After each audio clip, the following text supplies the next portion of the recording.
opportunity. Now, to get to Senator Inhofe's questions, and Madam Chairman, if I run out of time, I'd like to just submit the others for the record. Of course. The Energy Reorganization Act that the chairman is exercising his executive administrative functions, it says, quote, shall be governed by general policies of the Commission. The Commission, through its internal Commission procedures, sets forth procedures for the chairman to follow in exercising the emergency authority under Section 3 of the reorganization plan, and I have that section here. And there's been some concerns because you have used your emergency authority.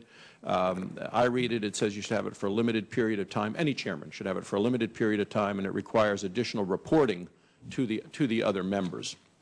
So I would ask the other members who are sitting here if you could briefly tell me when did the chairman inform you that he ceased using his emergency powers under Section 3? Has that happened? Yeah, I received no such notification. I did not either. I've received no notification. I have not received any notification. All right. So, because the chairman is required, both in statute and commission procedures, to provide a complete and timely report to the commission on actions taken while exercising the authority, so you've not yet received a report, it sounds like, if you haven't gotten notification. All right. Mr. Chairman, when you testified before this committee back in April, and these are Senator Inhofe's questions, when you testified back in April, you stated that, quote, most of the activities that you had engaged in as part of this response have been in my normal supervisory authorities over the staff at the agency and my communication responsibilities. Senator Inhofe asked for a full account of the actions that you took outside of your normal authority, because you had said most of the activities. So will you commit to provide a report to this committee detailing the actions during your exercise of emergency authority? Of course. Thank you. Mr. Chairman, also, in your testimony before the House Energy and Commerce Committee in May, you stated that you were not, quote, required to make a formal declaration of your decision to use emergency authority under Section 3A of the reorganization plan.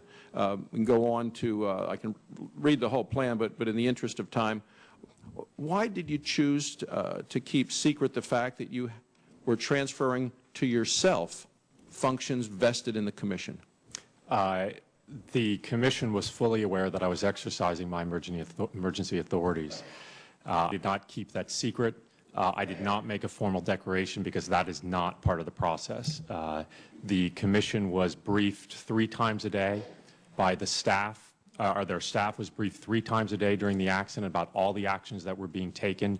They were provided with situation reports that were on the outset of the incident, produced at least 3 times a day. I spoke with them at least once a day, generally as much as time allowed in the initial part of the incident. So there was a tremendous amount of communication to my colleagues. They were fully aware of all the decisions that were being taken by the agency and then ultimately by me in my role as chairman. So I'd like to ask each of the 4 other commissioners, well, starting with, when did you first learn that the chairman had taken on emergency powers? I did not receive any declaration, as the chairman has stated. He made no declaration.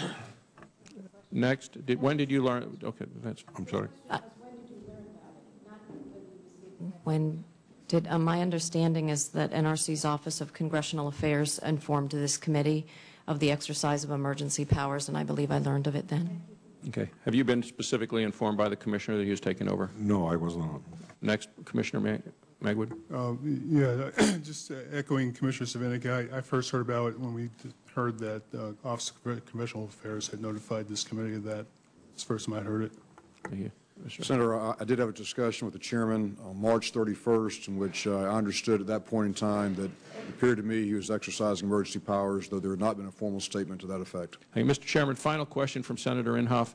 He sent you a letter outlining his concerns regarding your exercise of emergency authority, asked you to provide any legal analysis that supports your transfer of commission functions to yourself. He said you have not provided one yet. Are we to conclude that you chose to exercise the authorities without seeking any legal counsel, and perhaps you want to seek legal counsel and respond to Senator Inhofe on that? No, that is incorrect. I sought legal counsel. There's no question about my authority in this case, and I have plenty of documentation from the General Counsel to support that. Thank you, Mr. Chairman. Thank you, Madam Chairman.